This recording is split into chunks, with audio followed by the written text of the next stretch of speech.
What's up, guys? So, I wanted to post a video with all this coronavirus stuff going on. I think it's a particularly challenging time for anyone who struggled with depression or anxiety. Most of us are stuck at home, and if you don't have work to do at home, if you're not working remotely, that's going to take a lot of structure away from your day, which can become problematic with depression, especially also anxiety. Anxiety, I think the biggest challenge right now is obviously this is pretty intense stuff. We've never seen anything like this. But as a side note to that, I'd say to keep in mind, just follow the protocol, do what they're telling you to do. Reducing social contact is going to make things safer. And at the same time, I don't feel like this is the end of the world. For one thing, there aren't any hard and fast symptoms with coronavirus. It varies. Some people are mildly sick, some people have a more serious flu, but there is a lot of recovery. So if you're mildly sick, if you have a mild head cold or a cough, I actually have a mild head cold. Don't freak out and think this is, it's the coronavirus, it's the end, it's horrible. Just deal with it the way you normally would. Take things as they come. So, getting back to depression and the need for structure, I was working at a dog daycare. I'm in the process of switching over to an apprentice dog trainer program. So, I have no work to do remotely from home. And this became very apparent to me yesterday. I just figured, like, oh, it's a day off. I'm just going to kind of lay around and take it easy. However, I will admit I was experiencing a bit more of depression and low mood because of that. So I'm working on structuring things more, and it's simple things like, take a shower, put some clothes on, do your hair, whatever. Also, just kind of, it's a good chance to start a morning routine or any kind of exercise routine, meditation routine in general, if you haven't been able to. Now, I mean, we have the time. We always complain about not having enough time, and now we have an abundance. So use it wisely instead of kind of metaphorically staring at it and being like, oh my God, what am I going to do? So for me, what I did today is I woke up again, kind of in a dismal mood, thinking about the day ahead, like, what am I going to do? And I needed to do my tax return, which, one, you need to do in general, but two, given what's going on, for me and as for a lot of people, I'm going to have some reduced income, so that money's going to help. So I made sure to do that. Then I was like, all right, I needed to shave, needed to shower, get ready, that sort of general stuff. I thought about doing a video. Again, guys, I'm all about full disclosure. Didn't feel like doing it, but I was like, I need to do something to occupy myself. So here I am. And again, like I mentioned, it's a good opportunity to start if you want in the morning. Start working out or meditating. Start small. If you haven't done anything like this, 10 minutes of yoga, that's fine. It'll get the ball rolling. I always say, small steps consistently lead to the bigger things. That's how you get to be one of those people who everyone asks, "Oh my God, like how do you keep that crazy routine? Like how did you do this?" Most people didn't start all at once. If someone's, meditating for 20 minutes to a half hour in the morning and working out for an hour in the morning, 3 to 5 days a week like clockwork, they never miss it. They're eating super healthy.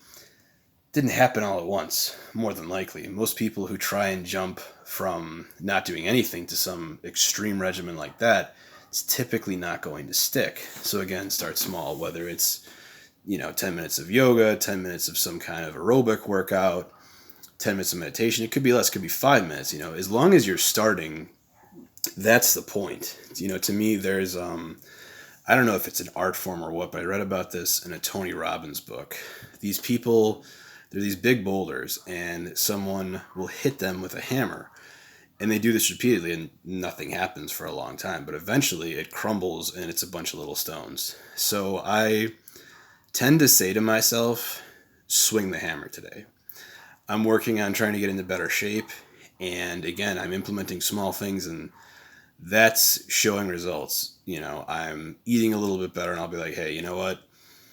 Oh, I want to eat all this horrible stuff, but you know what? Instead, I'm gonna have a bowl of cereal. So ideally, yes, this is typically that sort of thing will happen at like 7, 8 at night. Better to have nothing, but if it's a bowl of cereal versus Reese's cups, bowl of cereal wins.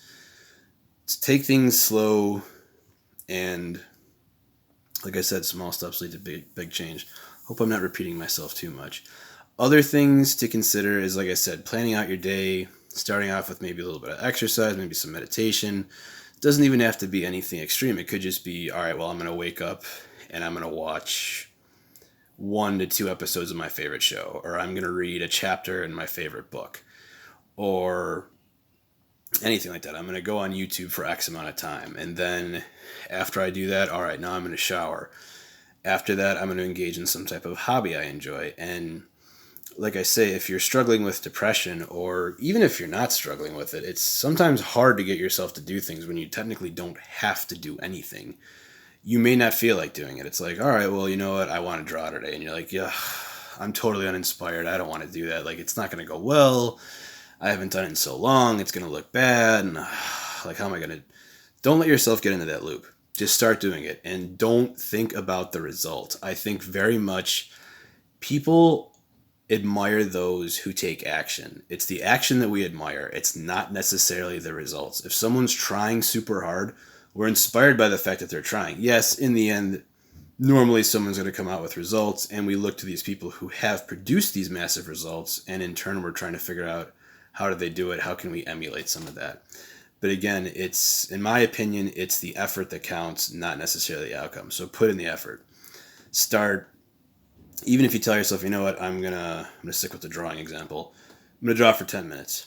Typically, whether it's that or any activity, you start and then you build momentum, and you're like, well, you know what, let me keep going and see how it goes.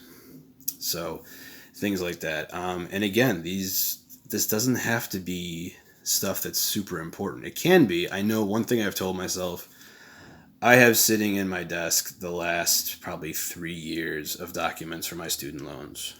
They're there, they're not in order, and that drawer's getting really full. That's something I need to do. So perhaps even breaking it down to the fact of like, all right, what needs to be done? I need to get my bank documents in order. I need to go through my closet and decide what I'm going to donate. I need to straighten up my room or clean the house or whatever.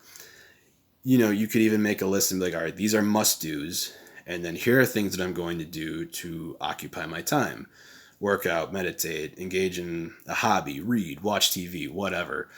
And, you know, I'm actually reading a book right now. It's called The Stress Solution. I can't remember the author's name, but awesome stuff. He was on Tom Bilyeu, who is the host of The Impact Theory. He was on his podcast, and it was amazing. But anyway, in this book, one of the things he recommends is to literally plan out every aspect of your day, from, you know, waking up.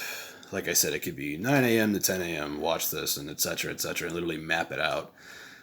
For a lot of us, that might seem daunting. I don't go by that. I more like to just have a general framework in my head and sort of go through. And even for me, I like to have options. Like, before I started doing this video, I was like, well, I'm either going to do a video or I'm going to do yoga, or I can even meditate. So I had 3 options to choose from. And then I started teetering and tottering, and for me, what I have to do then is just be like, nope, all right, pick one. And it didn't even matter which. This just happened to be it. So, you know, things like that. Sorry, as usual, this is a very stream of consciousness video, not a whole lot of method.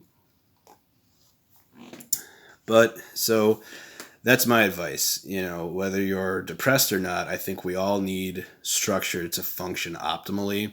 So create structure. It's a little bit more challenging, as when we're in our normal everyday lives, structure is created for us. We have work, we have to be there at a certain time, then we have our breaks, then we get home, and either we may do something before in terms of working out, we may do something after. These things are kind of there. We have everything squared away, so to speak. Now the challenge becomes we have to do it ourselves. But absolutely do that. You know, don't let the depression set in. Don't let anxiety set in. Take things as they come. You know, I think go out of your way to be social in terms of whether you're calling someone or texting. Me personally, I advise calling or FaceTiming or whatever. Texting is less of a connection. Obviously, we're limited on physical interaction right now, but make time for those things as well. And try and see this as an opportunity to get things started that maybe you wanted to, no matter what that is. So I hope everyone's doing all right. And until later, my friends, be well.